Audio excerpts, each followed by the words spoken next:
We welcome in James Ham and the Insiders. James, I was kind of commenting on how I feel like Joe Dumars might move a little funny. Might be a little sneaky with some of his moves, and then AC reminded me, yeah, they're all sneaky. Like this is kind of how the game works, whether you're an executive or a coach or whatever. It's just kind of the name of the game. Yeah, I mean, it is kind of the name of the game, but I mean, not every team does all of their transactions in the public view.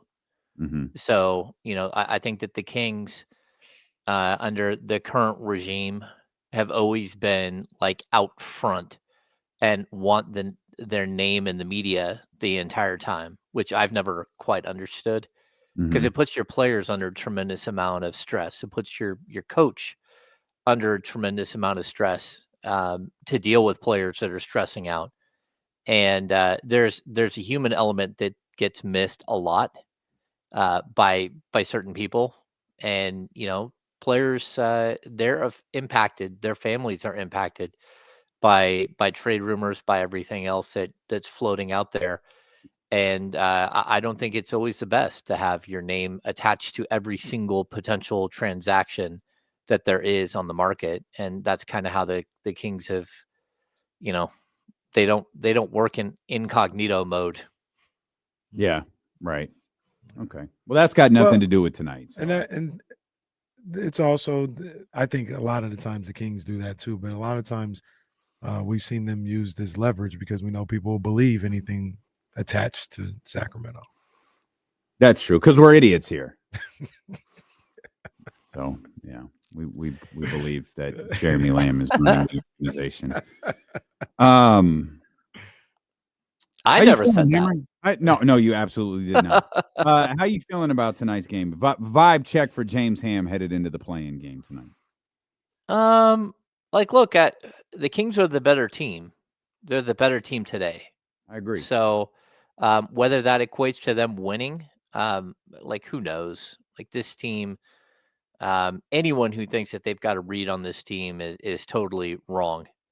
You think you do, and then they just have a way of either letting you down or blowing you away by their performance. And so I'm going to sit back. I'm going to set up my 6 quick thoughts, and I'm going to enjoy a basketball game.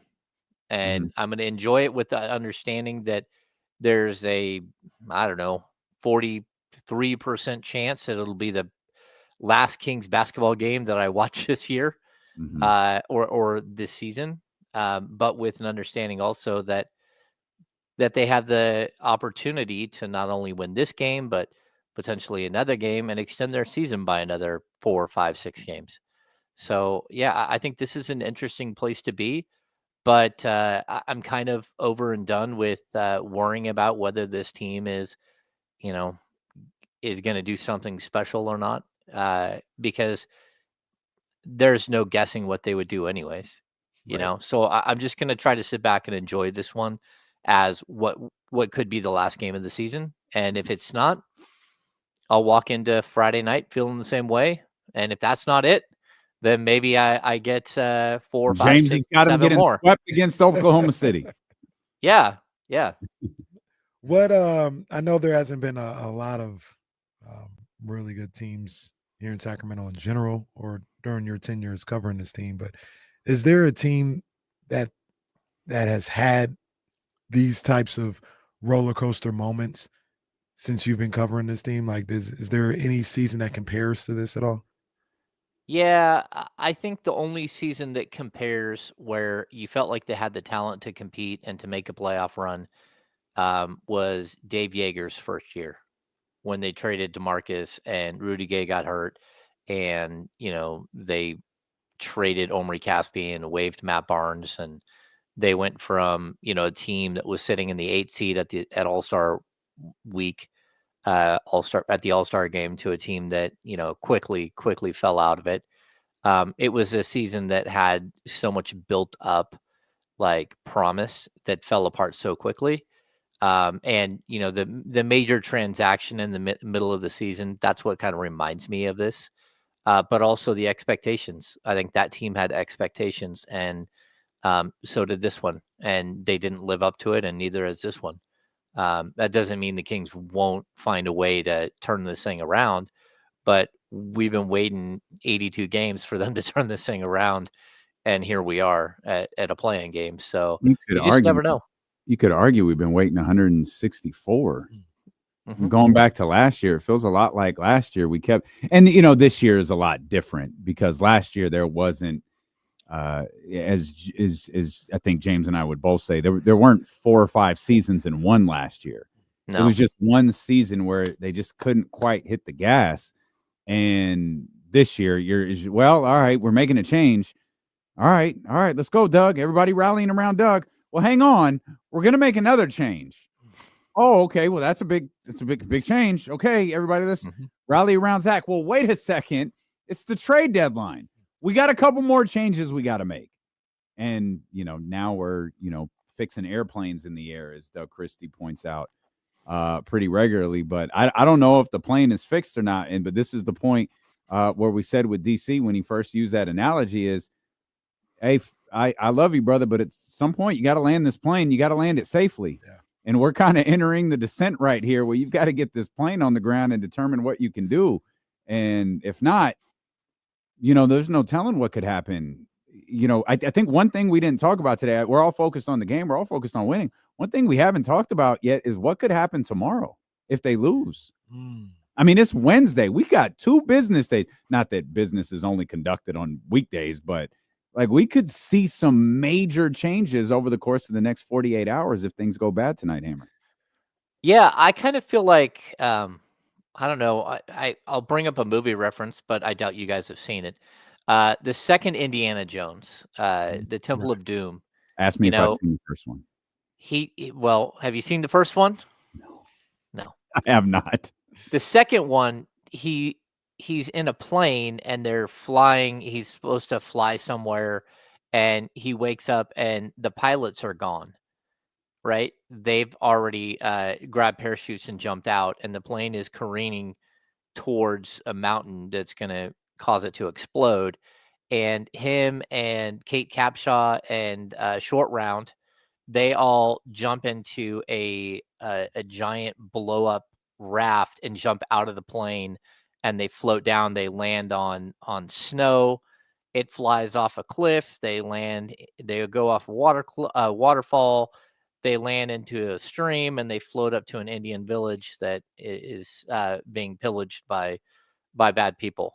And that's where I kind of feel like we all are. We're like Doug's been trying to fix his plane in the air, and most of us, we jumped out on that raft and we're floating downstream somewhere else, wondering what in the world is going to happen. Is Doug about to crash into a mountain? Oh no! What happens to Doug in this scenario? It's very possible that Doug jumped out of the plane with us, but we'll find out here. We'll find out here soon. That's not Doug's style. He's just going to crash into the side of the mountain. It's like, hey, did what I could. Yeah. Did what I could. Do you have a player this has been a lengthy discussion here today. You and KC we talked earlier this week about the most important player, and we talked about the aggressive Zach LaVine and how important that is for this team. But is there a player on the Sacramento Kings that has a lot of pressure on them? I don't know. I would for tonight. Yeah, I would say it's Domas. That felt like the easiest one to go to because he's the one on the graphic and he's the one who's getting paired against Anthony Davis in the 1v1 matchup, and that's where we landed. Well, that, and he's also the one that, whether it's him or it's people around him, have quietly let it known that, look, if this thing isn't figured out, that he would like to be the next one to go. So, this is a game where you're walking in as the most talented team. You've got matchup advantages at almost every position. The next game is, again, you should be a team that I believe at this point would probably be favored over the Memphis Grizzlies.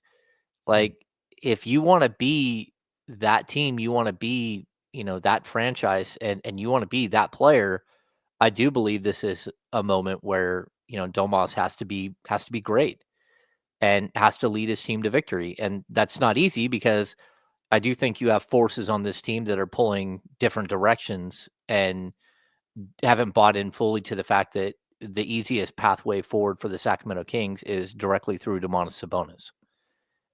But if you can get everybody on the same page for a game and then maybe another game, then you're going to have, another 7-game series to worry about. And that's where I kind of land. I think the Kings do have a ton of talent. I do think that they've got pieces that, if they're used correctly and if they buy into their roles, can be impactful and good. And so I think we're just going to have to wait and see what team shows up out on the court. Is it the team that pulls different directions the entire game and fights for whose turn it is? Or is it the team that embraces just sort of like this, I don't know, this really good style of basketball that works and is functional and everyone touches the ball and everybody moves the ball and everybody's playing for each other? And we've seen it. We saw it, a week and a half ago with the wins over Cleveland and Detroit, but then it just goes away. And I don't know why that is, but that's the only path forward for this team.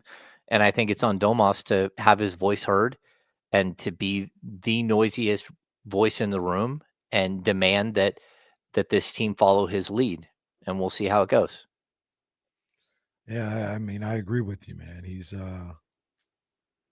it's just, if he's everything I told you guys earlier, if he's everything that we've been saying he is for the past 2-3 years, they don't lose this game against this Mavericks team tonight with your season on the line. And that's part of the role and the responsibility that he has, being, an all-NBA guy that we expect him to be, having the resume that he has, having the contract that he has. That's part of the game. And like I said, if it doesn't work out tonight, I know me personally, I ain't trying to hear about no other forces. Like, you're supposed to be that dude. So bring this team home. And that's what I'm looking for tonight. Yeah, and like when I say that, I'm not putting it all on him because I do know that there are ways in which this team doesn't function right, and it's not his fault. But I do think that the pathway forward has to be through him. And again, I think he is an all-NBA player. I think he is every bit. I think he's a Hall of Fame player, and he needs to show up and rally the troops around himself. Be the leader that he can be and that he has been in the past. I think it's really interesting. Like, I don't know what to expect from this game because, again, we haven't really, this team is so all over the board, but I do know what I expected last year during the playing game. And that was for De'Aaron Fox to show up and just be incredible, just like he was the previous playoff series before he broke his finger. And he was still really good this season before, even with the broken finger, in the playoffs.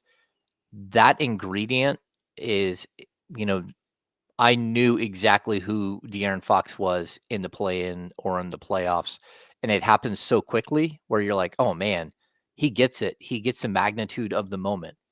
And with this team, we don't know yet because I haven't seen DeMar. I haven't seen Zach LaVine up close and personal where you've watched somebody for a long stretch of the season as a person that covers a team, and then see what they look like when the bright lights are on, and whether they show up or they wilt, or whether they do things that hurt their team or help their team. And so I'm kind of intrigued by that aspect of it. Oh, go ahead. There you go. No, we have talked about, we've looked at the different box scores throughout the season. It's 3-0 for the Dallas Mavericks, or excuse me, 3-0 for the Sacramento Kings against the Dallas Mavericks. This year we found, the first game, which was the second of Doug Christie's career, the start of that 7-game winning streak. That was against Dallas. They were down 18 in that one. They came back to win. I think it was by 10, but there was no Luka. There was no Kyrie, and obviously Anthony Davis wasn't there yet, but they had a lot of role play. Spencer Dinwiddie played really, really well in that game. PJ Washington played really well in that game. And they had guys here and there who made contributions that made that game difficult for Sacramento. Again, they ultimately walked away with the win. I think it was a double-digit win. But we also know there was the DeMar DeRozan game. That was against Dallas, that DeMar, and I think that one went to overtime, and Malik in overtime willed that game to Sacramento.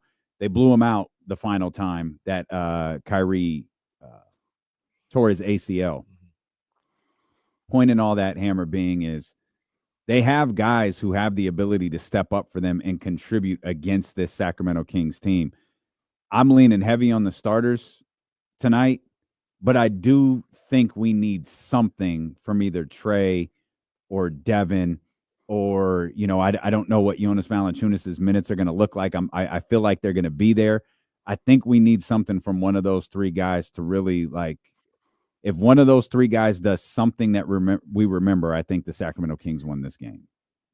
Yeah, I mean, look, it is all hands on deck, but you're probably right. If I would say if the starters played 42 minutes tonight, and there was I don't know, was that leave 30 minutes total between the other players, I wouldn't be shocked.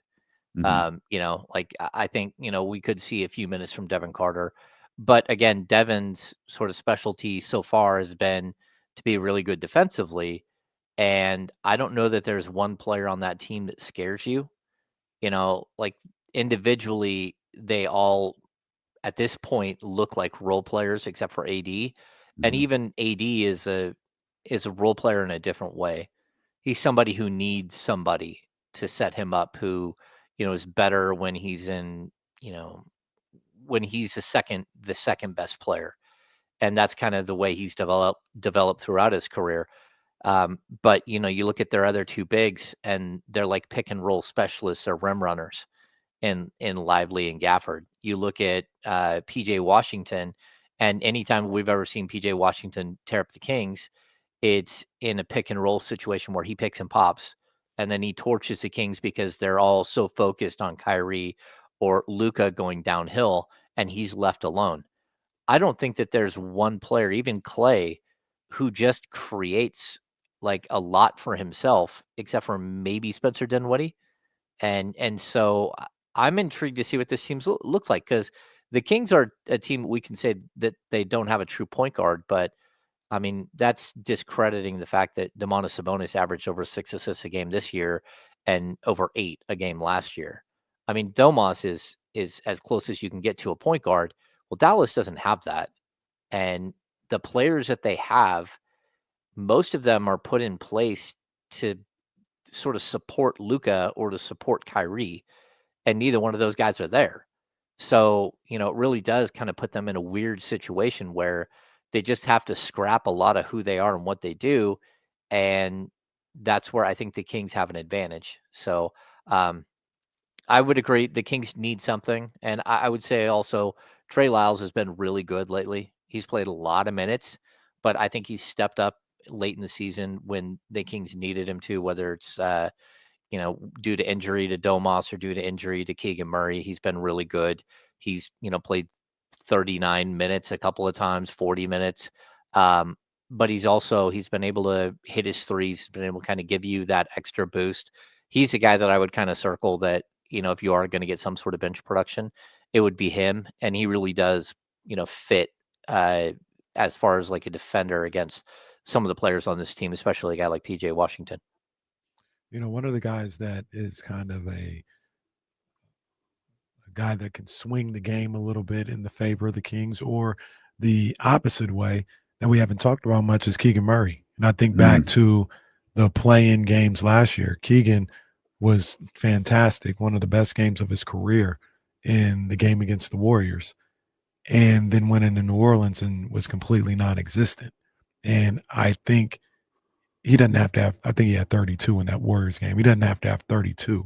But if he's playing good basketball, and he's playing good two-way basketball, knocking down shots, being aggressive, getting out in transition, that's an element that I think, along with Sabonis, LaVine, DeRozan, that might be too much for this Mavericks team to handle if you got a good Keegan Murray.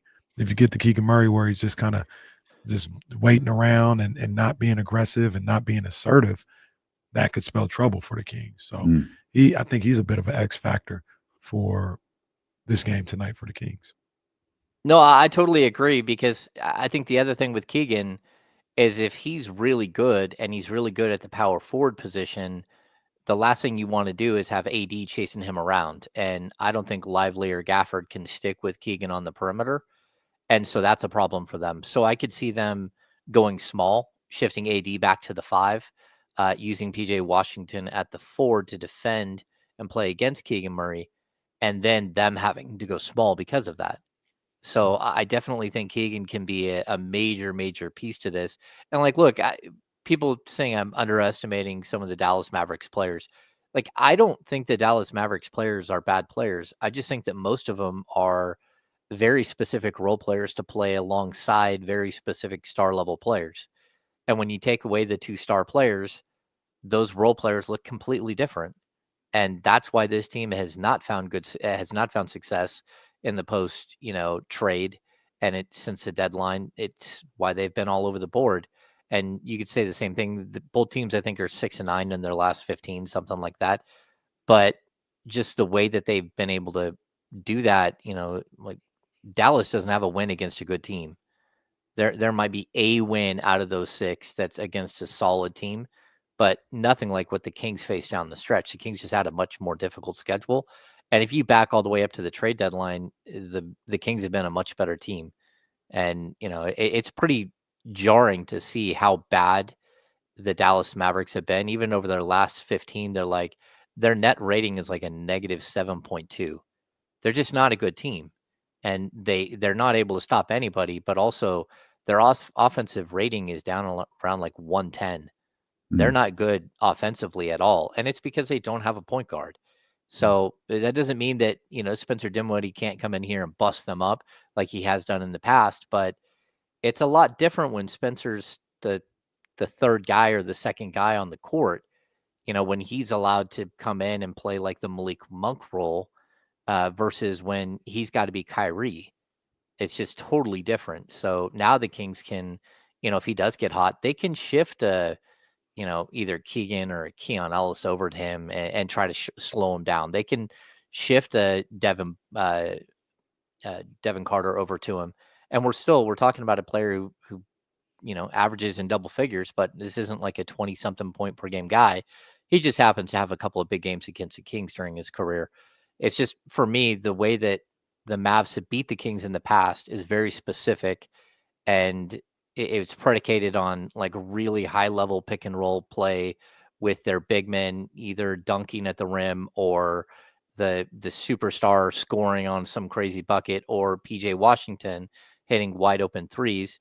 And all of those players, your rim runners got to the rim because they were in a 2-man game with Luka or Kyrie, and PJ Washington was left alone because everybody got sucked into the middle of the key trying to slow down Luka or Kyrie. Those guys just aren't there, and it makes his team a lot different. All right, we'll come back. We got a few more minutes with James Hand before we send him off to the Golden One Center. We'll get you ready for that game tonight here at Steeler with KC, brought to you by Sky River Casino and Sacramento Sports Leader, ESPN 1320. Yes, sir. Oh, hammer. What's going on? Nothing, man. Sorry, I had to pull my upper tray out there. It's hard to talk. You get used to it.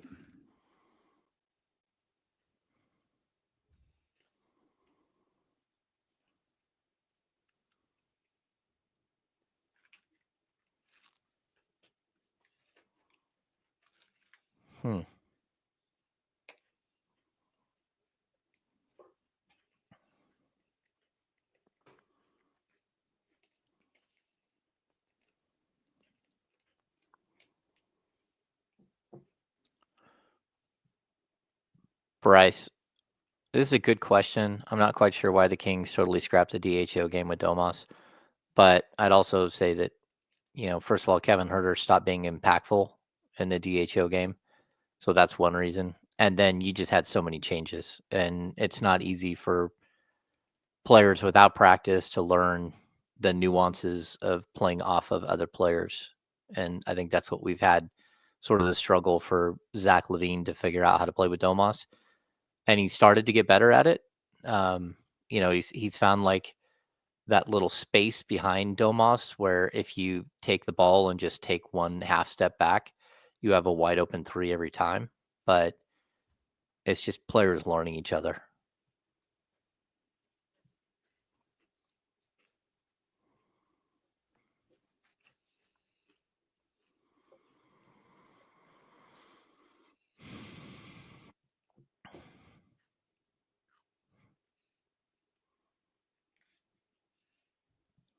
Yeah, Weezy, we'll know pretty quick.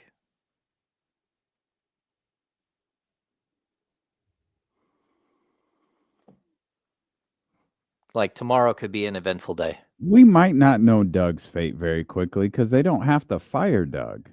No, because he's not he's an interim coach. Like he could be a part of the coaching search, or they hire him.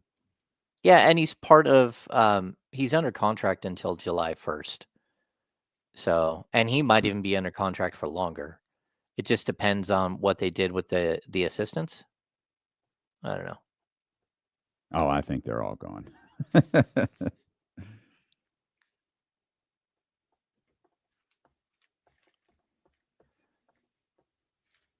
Oh, all the assistants? Yeah. There might be a couple of them that stick around. Barbosa won't be. I don't think Barbosa will be. You don't think he'll be gone? Mm-mm. Yeah. That's Doug's guy, right? Yeah. They did a lot of traveling together with Domas. Mm-hmm. Mm-hmm. Yeah, there's that situation. I think there are other guys that he's relied on here. Jim Moran is one of those guys that has had to take a huge step forward with all of the other pieces missing with Mike and Luke Laux gone. So maybe he's a guy that sticks around. We'll have to see how it all works out. I hope there are a few of them for auction. The original pocket watching scoreboard. Yeah, it's gonna be in a museum somewhere. Yes, it is. Can't exactly see where Jesse lost all those games in a row, but it's in here somewhere. I thought we got rid of that. No, still here. Still here. I rolled those guys in Mad Props this year. That's football season only? Yeah.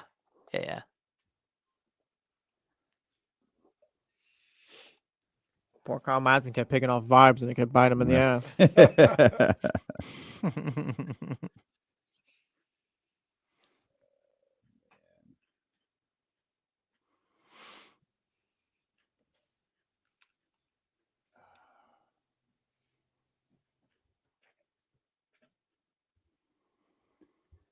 Zabo starts the bidding at $100. There we go. Uh-oh. Yeah, we're coming back, Cameron. All right.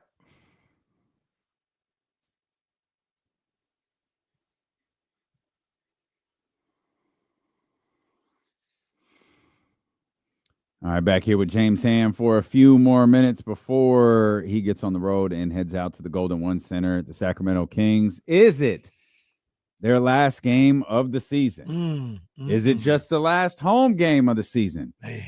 Or is this the start of the greatest postseason run in history? And the Sacramento Kings' first title is just 3 short months away. I like that one.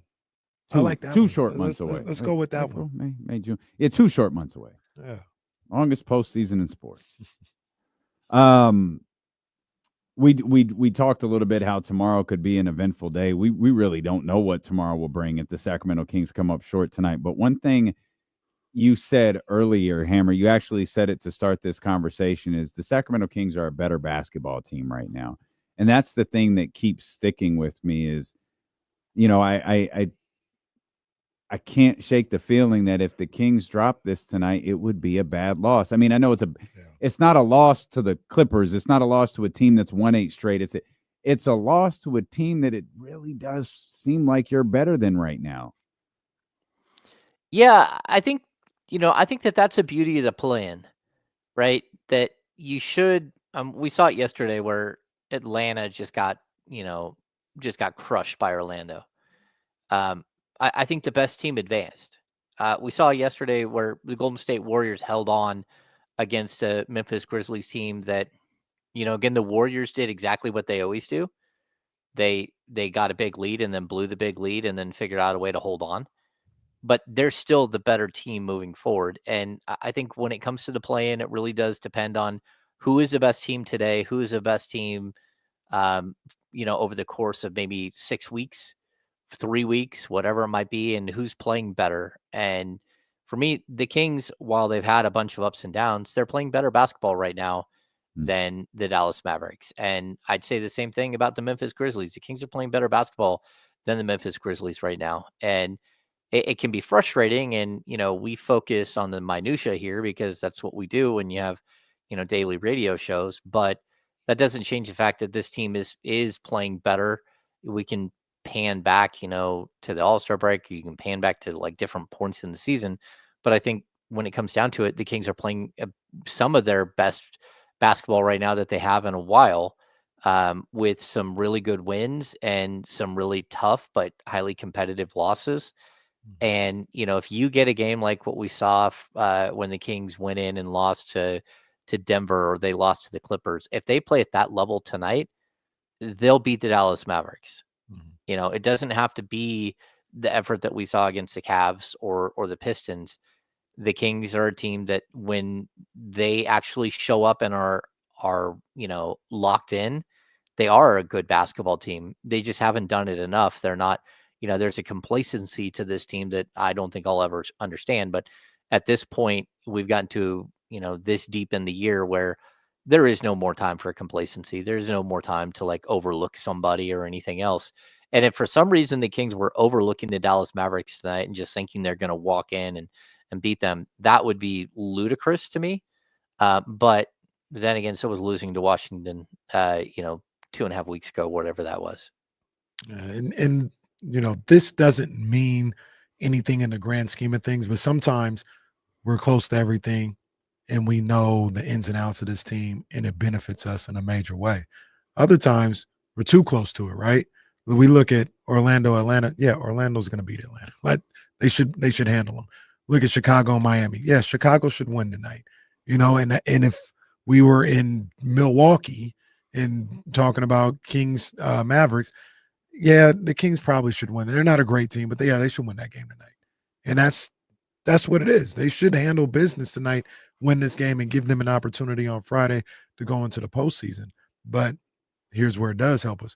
We are close. We have seen this team fall on their face a few different times, and that's what gives us a little pause to say, hey, anything could happen with this particular group because you never know how they're going to come out to play from game to game. But much like both of you guys have said, they're the better team right now. And I said it earlier, if they play their A game and the Mavericks play their A game, the Kings' A game should be better. They should win. Mm-hmm. I agree. I agree with that statement 100%. I just think right now the Kings are a better team. And, like talent-wise, fit-wise, positional, like almost any metric, they're just the better team right now. Look at the last 15 games. They're the better team. Now, again, if they somehow survive this, I kind of have the same exact feeling about them against Memphis. Like Memphis is a team that's in turmoil, just like the Dallas Mavericks. And it feels like this is a weird sort of season for turmoil. Like I think the Denver Nuggets right now are still like in major turmoil after the firing of Michael Malone. I think that, Dallas is in turmoil with their general manager for some reason going out and opening his mouth at all. Like, what are you thinking? Like, why would you? Before your season is over. Once again, like an exit interview before your playing game.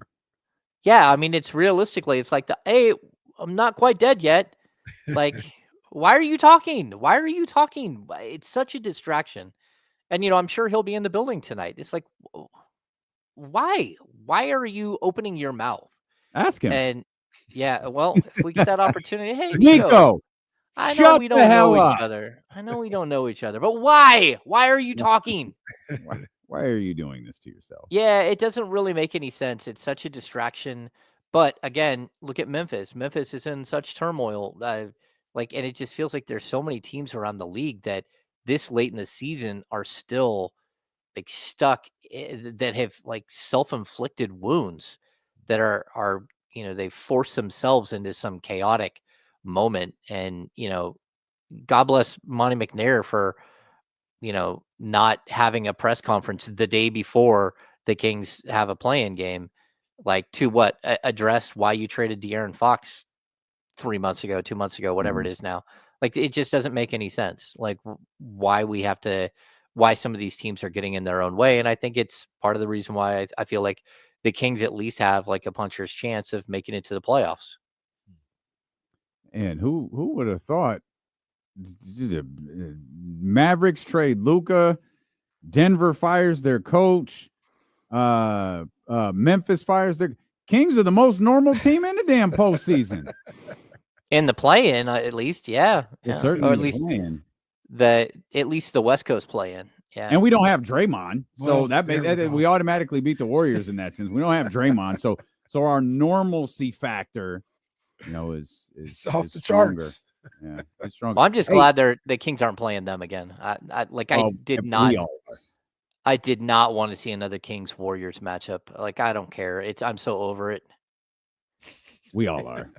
We're convinced the league would have pushed the game back a week just to build the drama. What was the scenario last season where they you combine the playoffs, preseason, and regular season, and they played like 15 times?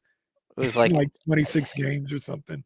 Yeah, it was like 9 out of 13 games or something. They played the Warriors 3 times in the first 9 games, and then on top of that, they played them twice in the preseason. And then they ended the season with the Warriors before they had the 7-game playoff series against them. That's right. So maybe you're right. Maybe it was 13 or 11 out of 15 games or something. You just got so done with it, and so done with having to drive down and then the games here, and all of the same media members saying hello to all your friends again and again. Just weird. Before we let you go, Hammer, we were talking about the Warriors. It was a hot topic of conversation earlier. Who do you have in that series? The Rockets or the Warriors? Your early pick for that series. Man, it's tough, but I'm going Golden State. Okay. Yeah, and you. I think me and you are Warriors. Casey's leaning towards the Rockets. Jesse's demolition going to the Rockets. And the Legion of Doom. You remember at the beginning of the season when I told you guys that the Rockets were the most talented team in the NBA, with the most young and talented team in the NBA, and here they are, the number 2 seed in the Western Conference. That doesn't mean they're going to win. But what is swaying you? What is swaying you from them? Because you were all about them to start the season, and you're right, here they are as the 2 seed. Why wouldn't you pick them against Golden State? It's just a youth factor. They haven't been there. They just haven't been there, and the NBA playoffs is so specific. I mean, very seldom does a team just go race right to the top. And Indiana making to the Eastern Conference Finals last year, that was just an anomaly. Now, if they made it this year, I mean, I would still think it was an anomaly because of the 2 teams that are at the top, but it wouldn't be as shocking. Houston just hasn't been there before, and I don't care how many of their players have been to the playoffs. The majority of the players who are playing rotational minutes have not. And they're not going to know what to do when the bright lights are on, and when the timeouts are 2 minutes longer, and you have all this nervous energy and stuff. It's just a different ball game. All right, Hammer, get out of here, man. You got a long drive ahead. We'll see you in a little bit at the Golden One Center. See you guys. All right, Hammer. It's our man James Ham with his game attire on.